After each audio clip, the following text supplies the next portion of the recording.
They were the bad old days. So recovery from breast augmentation back in the day was miserable. The way they did it was just so brutal. So usually people would use an incision around the areola. They'd very aggressively dissect underneath the breast. And you know what they would do to the implant?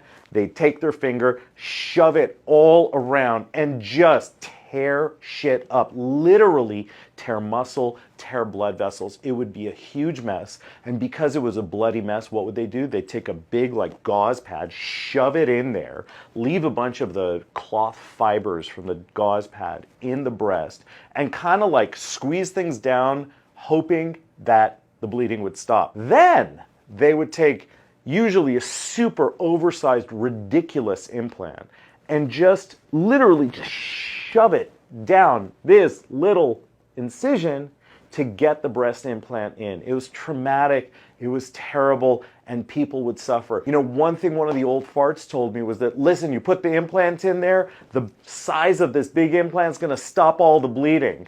So people would be bruised, people would hurt for weeks, if not more. Hey, it was a shitty way of doing the operation. Now, most people will use an incision below the breast. It does not need to be big. You lift up the tissues, you lift up the breast carefully. You dissect super meticulously and do not get a single drop of blood. You are able to visualize exactly the pocket size you want to put your implant in, and you make the pocket that size. Then you use what's called a Keller funnel. It's literally like a cake funnel, a frosting funnel. You put your implant in, it protects the implant as it goes in through the skin, and it very gently squeezes the implant into the pocket. There's no pushing. It is not traumatic. You close everything perfectly and people feel better.